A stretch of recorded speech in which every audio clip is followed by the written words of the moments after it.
Ya estamos, Jesús. Vale, ya he comentado los agradecimientos por la invitación, mis disculpas, el agradecimiento a Victoria, a ti mismo y al auditorio, porque en un día como este es complicado el encontrar tiempo, en un día de diario. Como tú has apuntado antes, iba a atacar 3 puntos, ¿no? Que es las experiencias del protectorado, de las campañas protectoradas de la guerra civil, el aspecto de la orgánica, el aspecto del armamento y el aspecto de la táctica. Pero antes, creo que es interesante tocar 3 puntos que están muy trabajados por muchos historiadores relacionando el protectorado, las campañas del protectorado con la guerra civil. El primero es la brutalidad de ambos bandos durante la guerra civil, tanto en el frente como en la retaguardia, más en la retaguardia que en el frente, contra los enemigos, contra la población civil y a veces contra los soldados del mismo bando.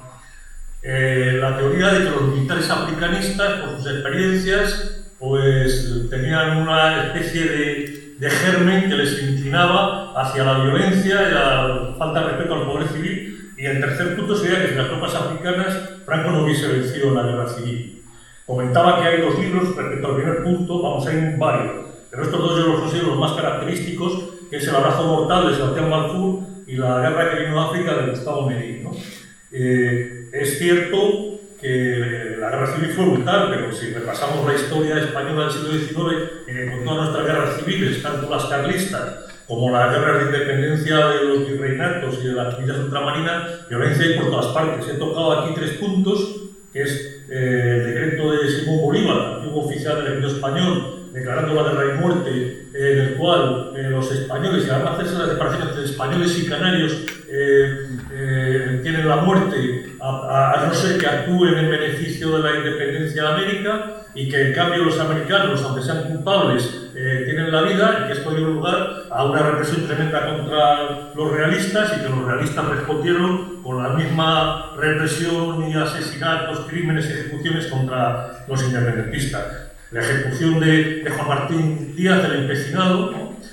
Cuando el general, el duque de Angulema, después de los 100.000 hijos de San Luis, una de las condiciones que impusieron los aliados fue una amnistía general, pues Fernando VII, a una serie de personajes, el general Ballesteros, el empecinado, pues les buscaron las vueltas para al final acabar ejecutándolos, ¿no? O que tuviesen que exilarse. Y a Juan Martín Díaz, además, para más escarnio, en lugar de fusilarle, porque tenía la condición de mariscal de campo, pues como militar tenía que ser fusilado, pues bancario. Y luego el otro, que es el del fusilamiento de la madre de Cabrera. Cabrera ya era un guerrillero que se había echado en la zona del Maestrazgo a luchar contra los liberales, y con la audiencia del capitán general de Cataluña, otro antiguo guerrillero, Esposimina, pues la ejecutaron. Y la respuesta de Cabrera fue ejecutar a las mujeres de todos los oficiales liberales que tenía a su alcance, ¿no? Podríamos seguir porque esto llegaríamos hasta las guerras de independencia de Cuba y todas las guerras carlistas, los enfrentamientos continuos. La violencia existió en la guerra civil, en las campañas de Marruecos hubo violencia, pero el problema desde luego no es exclusivo de la guerra de Marruecos, sino que venía de mucho antes. Respecto a que había algunos militares africanistas inclinados al golpismo, el libro que propongo ahí es el libro de los bonos que trajo Franco, de la lamentablemente ya fallecida María Rosa de Madariaga. Yo estuve en la presentación de este libro en la Casa Árabe, y bueno, cuando ella defendió su punto de vista, pues yo le argumenté que entre los militares que defendieron la República había tantos militares africanistas como los que luchaban contra la República, ¿no? Le hice una lista, podíamos llenar páginas y páginas de esto, ¿no? Entonces el argumento que me dio es que todos los africanistas tenían ese sentimiento, digamos, de falta de respeto, etcétera, etcétera, pero que en uno se les manifestaba más que otros, ¿no? Yo la conocía a María Rosa, había compartido algún seminario con ella, teníamos amigos comunes. Ya cuando acabó el acto me acerqué a ella: María Rosa, este argumento que tú me has dado es el mismo que si yo te doy el argumento de que los militares que en julio del 36 tenían bigote, todos eran golpistas y enemigos del poder civil, pero que a uno se les manifestaba más que a otros, ¿no? Yo creo que con esto queda descartado, y con esta lista larga que podríamos prolongar hasta el infinito casi. El tercer punto es que sin los soldados marroquíes, Franco no hubiese ganado la guerra civil. Igual hay muchos libros sobre esto, yo propongo para mí los dos mejores, que es el de José Luis de Mesa, Los moros de la Guerra Civil Española, y un artículo con Gárate Córdoba, en el número 70 de la revista Historia Militar, que es Las tropas de África en la Guerra Civil, ¿no? El general Gárate Córdoba trabaja los estabillos, ¿no? Y trabaja los estabillos y llega a la conclusión de que soldados marroquíes llegó a haber aproximadamente 78.000, no son cifras exactas, hay otros autores que dan datos distintos, pero este coronel Gárate Córdoba se trabajó a fondo todos los archivos del servicio histórico aquí en Madrid, ¿no? Y yo creo que es el más fiable en cuanto a él, ¿no? Y estos 70.000 fue el total de los reclutados. En un momento, el número máximo, en un momento dado fue a 42.000. Esa cifra la alcanza sumando las plantillas de todas las unidades marroquíes que estuvieron en la península, que fueron 51 grupos de regulares, 10-11 de las mejalas, 6 de tiradores de IRNI y luego algunos pocos, unos centenares en los batallones de cazadores y luego, vamos, en total 21 compañías y unos pocos más en los batallones de zaparos de Marruecos. Estas fuerzas tuvieron importancia, que es uno de los puntos que vamos a tratar un poco más en detalle, en lo que se refiere al primer año de guerra civil en la zona centro. Pero en el resto de los, digamos, teatros de operaciones que había en ese momento, esto no fue tan importante, ¿no? Vemos ahí en la campaña de Vizcaya, para entrar a la conquista de Bilbao, que eran las brigadas navarras, que había un total de aproximadamente 32 batallones, unidades tipo batallón, porque había unidades de requetés, falangistas, unidades regulares, y nada más había un octavo de regulares, el quinto de Tetuán, o sea, el 3% del total de tropa que había en ese momento. En la campaña de Málaga, en la cual los italianos fueron los preponderantes y una participación española más reducida, hubo 15 unidades tipo batallón, de las cuales 3 eran tablas de regulares, lo cual supone el 20%. Me he equivocado con el orden, porque digamos, el primer punto a tratar sería en Asturias en el año 34. Aproximadamente el general tenía unos 22.000 hombres destinados, combatiendo, y en octubre ya llegaron a pasar allí 6 unidades de regulares, una bandera del tercio, 4 unidades de regulares y 2 de mejada. Es importante esto porque siempre se achaca a esto que hemos dicho, que fueron los marroquíes los fundamentales y tal. Los errores que cometieron los dirigentes de la República, sobre todo en los primeros meses, fueron tremendos. Todos los aviones de caza estaban empeñados por el Hidalgo de Cisneros en ametrallar a las tropas que trataban de controlar los pasos del Guadarrama, ¿no? Estos aviones de caza en Málaga hubiesen impedido el paso del estrecho porque prácticamente en ese momento no tenía aviación de caza Franco. Y luego el error de Indalecio Prieto de que a mediados de septiembre se manda la escuadra al Cantábrico sin ninguna finalidad más que elevar la moral de la gente y que aprovechan el mando de Franco para hacer pasar ya todas las unidades que todavía no habían pasado por vía aérea del ejército primitivo de África y ya unidades de nueva recluta. En concreto, los 4 tabores de regulares que pasan a Asturias son los cuartos tabores. O sea, ya son reclutados durante el mes de julio y agosto. En el mes de mayo ya se llega a una especie de regularización de los ejércitos, con creación de cuerpos de ejército, y en concreto en el cuerpo de ejército de Aragón hay 4 tabores de mejada. Estas unidades eran mucho más reducidas que los tabores de regulares, eran poco más de 300 hombres, ¿no? Entonces hay los 2 tabores de Tetuán, me parece, y los otros de Gomara, no estoy seguro, y una bandera del tercio, la segunda. Vemos que el porcentaje es del 8% si contamos nada más a los marroquíes y el 11% si incluimos al tercio. Y luego en Andalucía, también en esta misma fecha, ya se crea el ejército de Andalucía con 2 cuerpos de ejército, con 3 divisiones, con un total de 88 unidades de batallón, de las cuales hay 7 tabores de regulares y un tabo, una bandera del tercio. O sea, los porcentajes no son significativos. Esto no decidió lo que pasó en esos frentes durante todo el primer año de guerra civil. Vamos a entrar ahora en el tema de qué pasó en la zona centro, ¿no? En la zona centro sí que tuvieron un peso muy importante. Vemos aquí el ataque a Madrid, para mí el temerario ataque a Madrid, en el cual las columnas que han venido avanzando y que parecían imbatibles se van a encontrar detenidas y van a tener que cambiar los procedimientos con los que operaban, que eran prácticamente los procedimientos empleados en Marruecos, ¿no? En el intento de entrada en Madrid, el primero, en el mes de noviembre, hay 26 unidades tipo batallón, vemos ahí los números, 6 banderas del tercio, algo más de 9 batallones. Ahí sí las tropas marroquíes son el 42% y el 65% si se suman tabores y tercios, ¿no? Las 6 banderas del tercio. O sea que ahí sí es un porcentaje significativo. Fue un fracaso porque era una temeridad con tan pocas fuerzas intentar conquistar una ciudad de 1 millón de habitantes, ¿no? Eso fue un error, pero mayor fue, desde mi punto de vista, el error de Miaja de tratar de contenerlos en la linde de las edificaciones, en la linde de las ciudades, porque si hubiesen dejado que entrasen las unidades regulares dentro de las calles de las ciudades, unas tropas que eran magníficas en el campo, no tenían ninguna experiencia en combate urbano, y todos sabemos lo que pasó en Stalingrado y después en Berlín, ¿no? Eso se hubiese diluido y hubiese desaparecido esos pocos miles de soldados muy experimentados, veteranos, bien entrenados y muy eficaces en campo abierto, hubiesen sido una unidad en una zona edificada.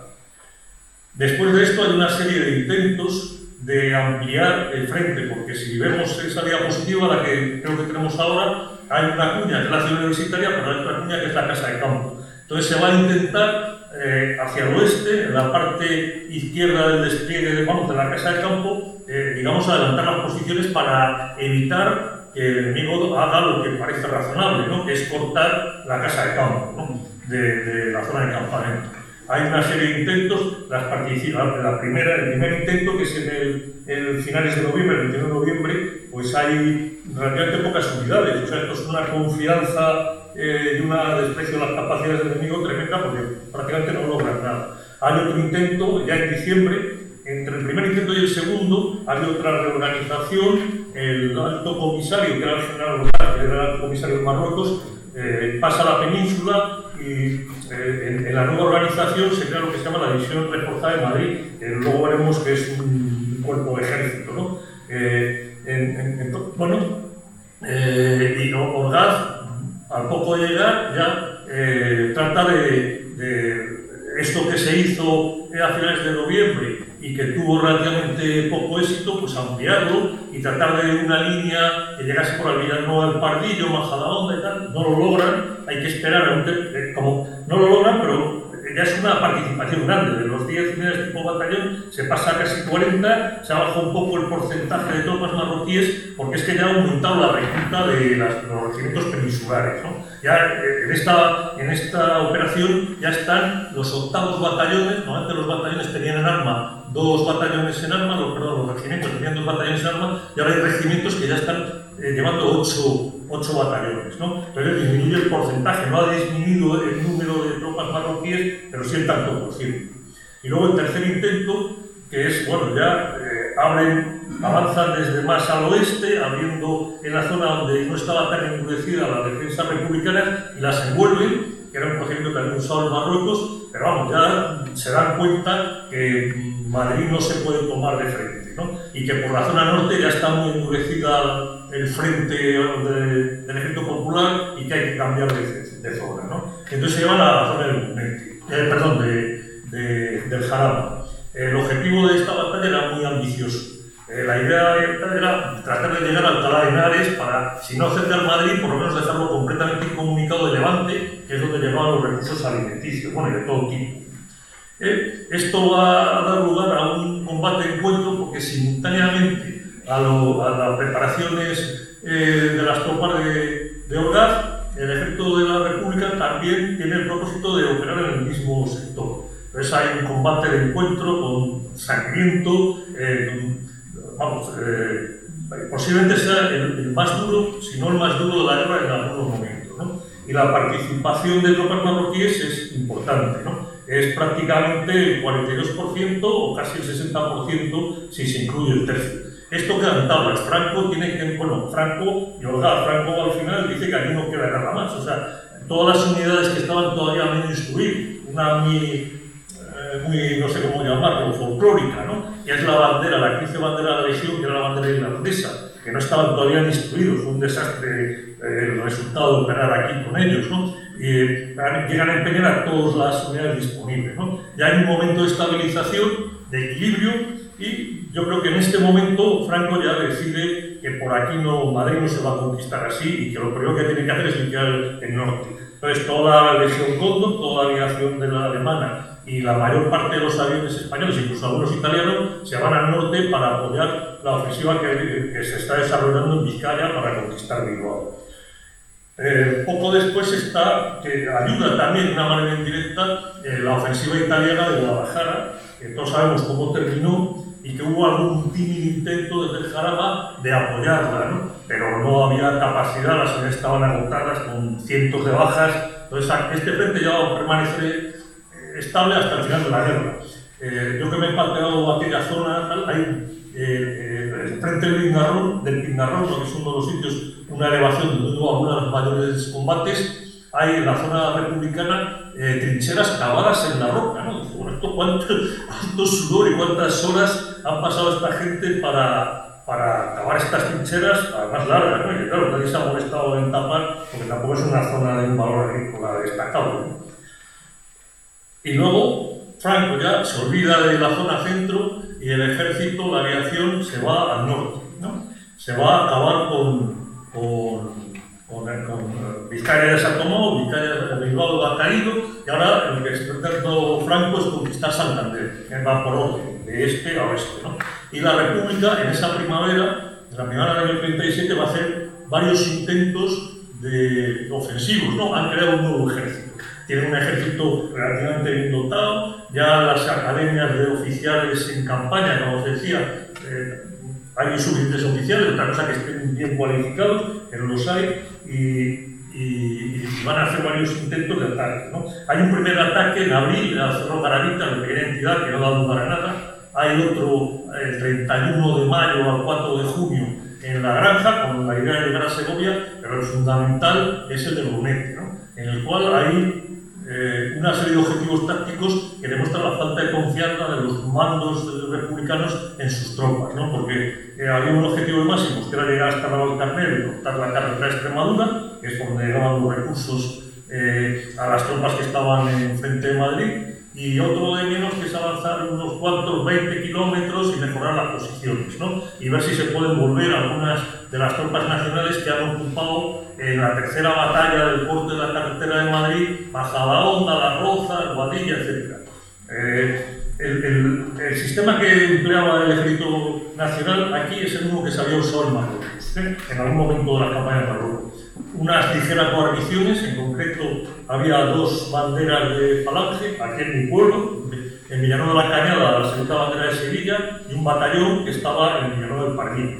Y como había información de que se iba a producir ese ataque, poco antes acudieron 2 tablas a reforzar la línea. Pero cuando se desencadena el ataque, la noche del 5 al 6 de julio, pues bueno, es que no hay líneas continuas, o sea, fue un éxito. Es que es como si hace una lunada de estas que se hacen los días de luna llena, ¿no? O sea, no hay enemigo.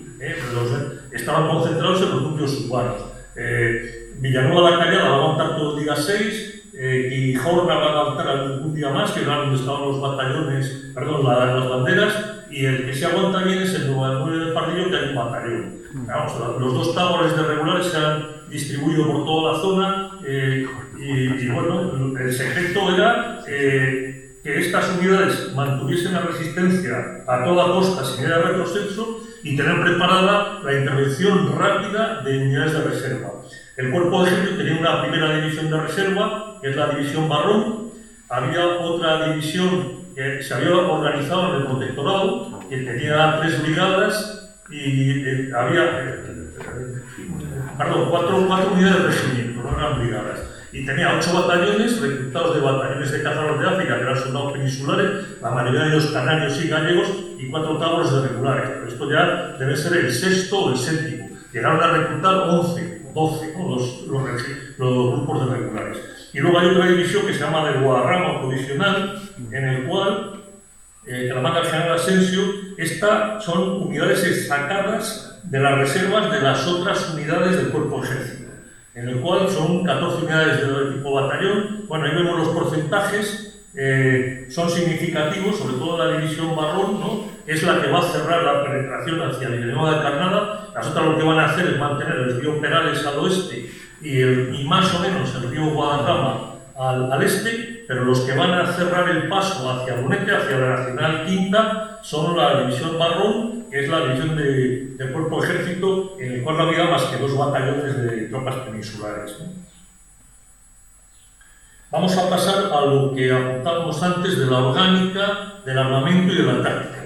La orgánica es lo que inicialmente, lo que más respeta la desorganización, por llamarlo de alguna manera, de las campañas africanas, en el cual las columnas se constituían con unidades peninsulares mezcladas con unidades de la legión, con unidades indígenas, y se bajaba hasta el escalón compañía. Una compañía de un regimiento iba agregada, incluso las secciones de ametralladoras, ¿no? O sea, era un desorden orgánico tremendo. Y esto durante las primeras fases de la campaña de la Guerra Civil, en la marcha de columnas de Andalucía hasta que llegan a Madrid, que es lo que se hace, ¿no? O sea, inician la marcha 2 tablas regulares con una bandera de la Legión, con una batería de artillería del regimiento de Sevilla, con unos guardias de la Guardia Civil o de asalto, con carros Tubia estos que tenía el cuerpo de asalto, que había en Sevilla había una sección que había todo en manos de Queipo de Llano, y bueno, pues eso es digamos el desorden, ¿no? Luego esto, cuando ya llega a partir del año 37, 38, que hemos visto la organización de las divisiones, se sigue con el mismo desorden orgánico. O sea, hay una división que puede tener 12, 14, 16 batallones, y los batallones dependen de 7 regimientos distintos, o 8. O sea, que no hay... Eso tenía una ventaja, y esto daba la flexibilidad de poder readaptar la organización de la división con arreglo a la misión. Si la misión era una defensiva en una zona tranquila, pues se dejaba con 7, 8 batallones, y a otras se reforzaba con más, pero se exigía también que hubiese, digamos, una comunidad táctica entre todos los mandos, que se logró sorprendentemente, porque la mayoría de los oficiales subalternos era la unión de gente movilizada, de los alférez provisionales, ¿no? Pero a pesar de todo, aquello funcionó, aquello funcionó.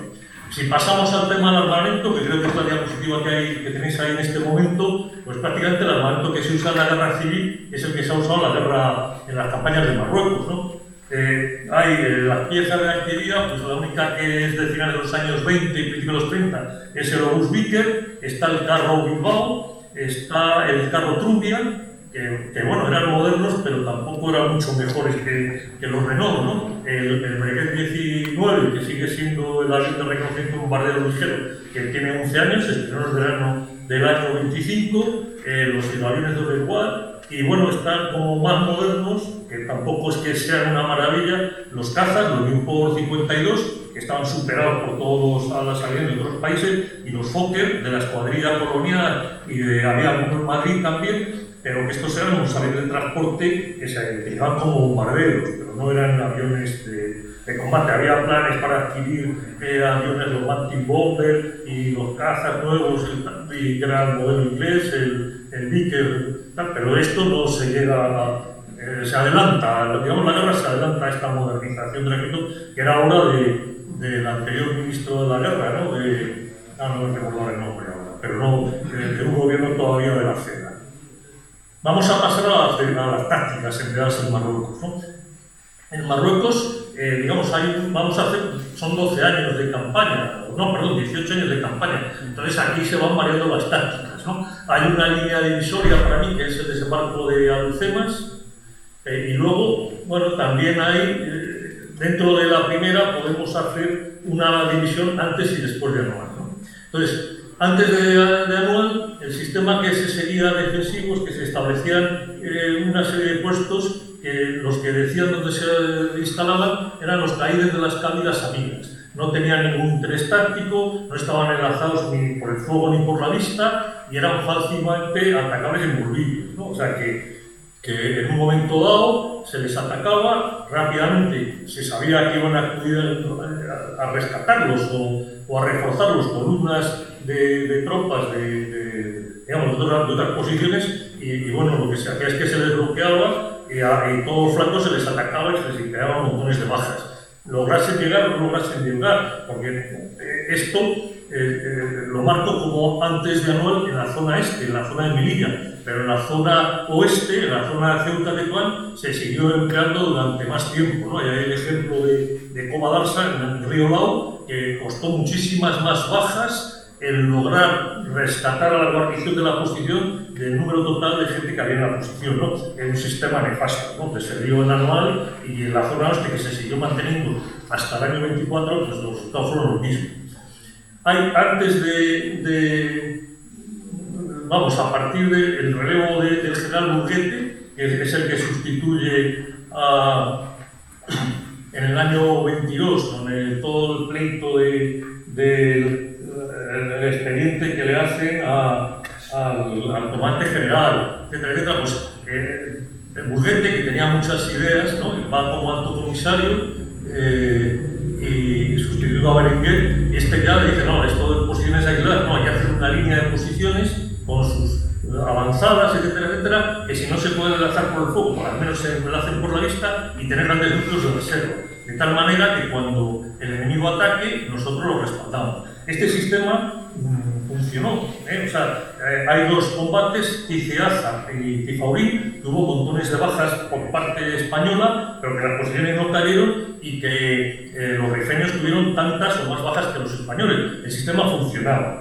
Y luego este mismo sistema lo va a implantar también en la línea Estella, en la línea Primo de Rivera, el general Primo de Rivera, en el cual es lo mismo que había preparado Burguete, pero ahora además no es una defensiva completamente estática, sino que hay una serie de tropas irregulares, las jarcas, que lo que se dedican es a atacar las cávilas enemigas que no están sometidas, racian, roban ganado, queman cosechas, etcétera, etcétera.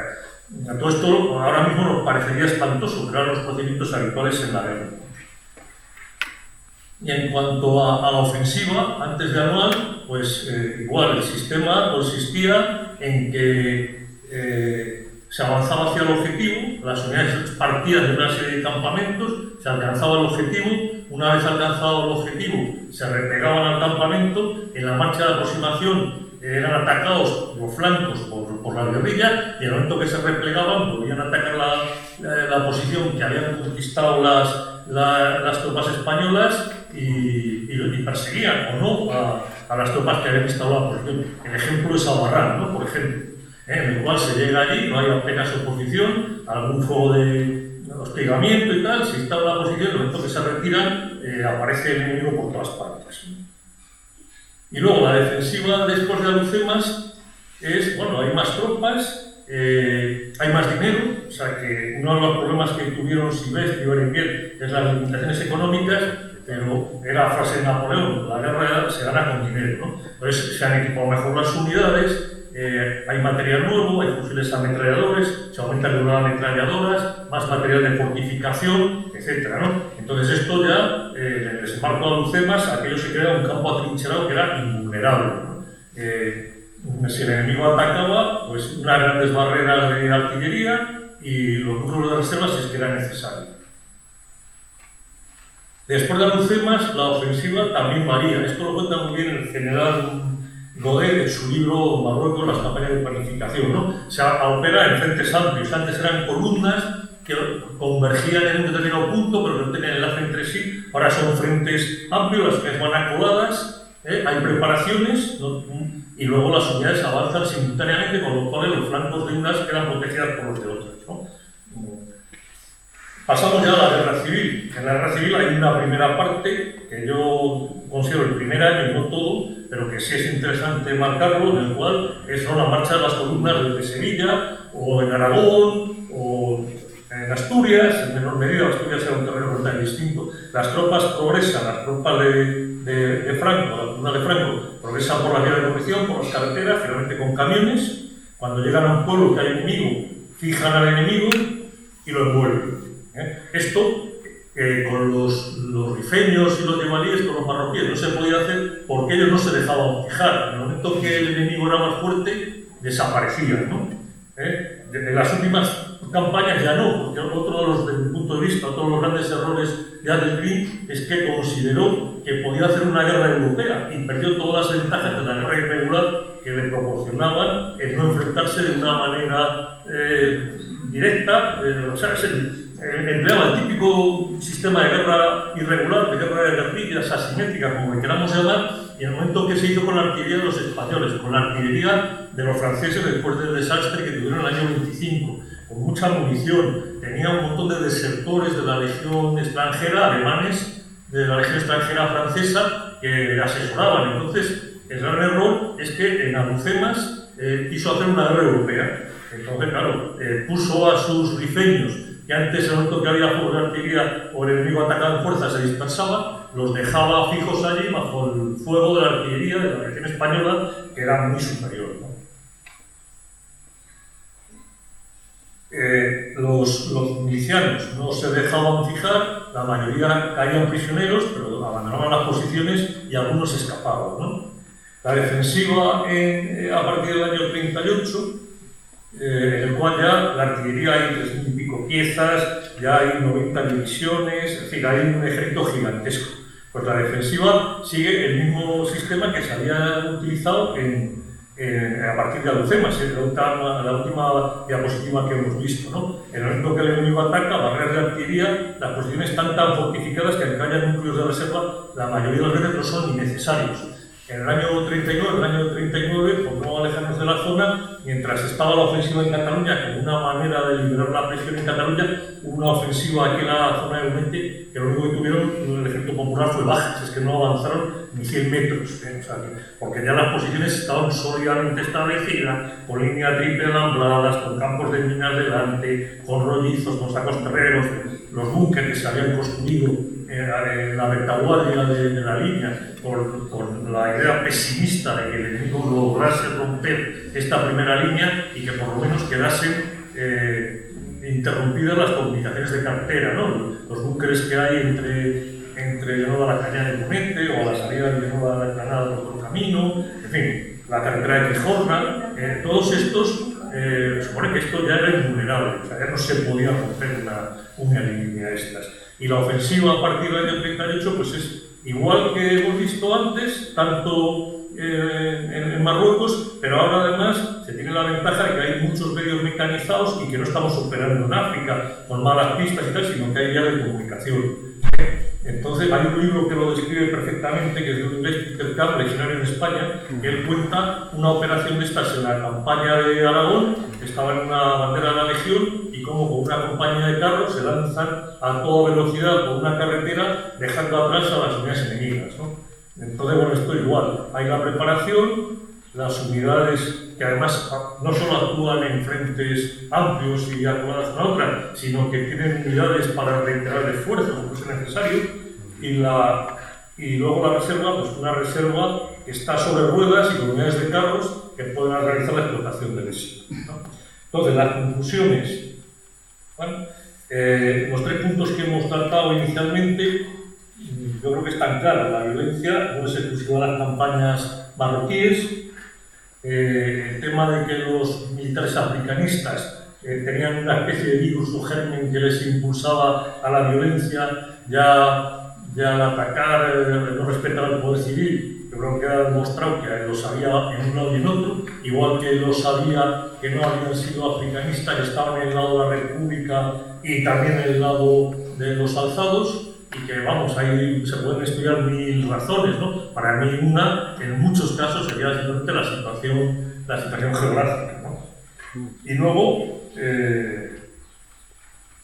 la victoria no se debió a las tropas africanas. Sí es cierto, como hemos visto en la zona centro durante el primer año, sí es cierto que las tropas africanas, tanto en las ofensivas para intentar tomar Madrid, como eran unidades de gran calidad, como las 3 sucesivas de avance por la carretera de La Coruña, como el Jarama y como este, van a ser fundamentales para que Franco no sea derrotado en esas operaciones, en la zona centro.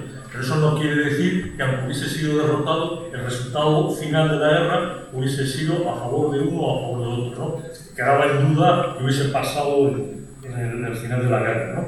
Y luego, respecto a lo que hemos visto en la Antártica, pues está claro que en los primeros meses el Ejército Nacional actúa con los mismos procedimientos que en Marruecos, que luego va modificando en el momento que va llegando más tropas, porque se procede a la movilización y llega material del extranjero, alemán, italiano, y entonces, claro, hay que adaptar ya las tácticas a la cantidad de gente que se tiene, a las unidades que se tienen, y divisiones con poca artillería, pero los grandes 12 o 14 batallones y a los medios que tienen de todo tipo, ¿no? Y vemos como ya hay el primer empleo de los carros de combate, no como búnker móviles, no como líneas de ametralladora móviles que se habían empleado en Marruecos en las primeras fases de la campaña en la guerra civil, sino que ya es el preludio de la victoria, ¿no? Que se coge la área de comunicación, uno se despreocupa de los flancos y avanza a toda velocidad, dejando atrás al enemigo que ya mandó las tropas de infantería a limpiar la zona, tratando de alcanzar nudos de comunicaciones que impidan el repliegue, la retirada de las fuerzas que han quedado atrás.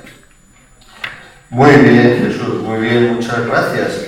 Creo que te hemos seguido perfectamente, no sé si puedes entrar ahora en pantalla, porque tendríamos tiempo. Creo que no, pero Creo que espero que me vais a cortar ahora. No sé tienes si aquí al auditorio, está el señor alcalde, Santiago, que ha venido también con la concejal que bien conoces, y me gustaría, si hubiera, después de esta explicación,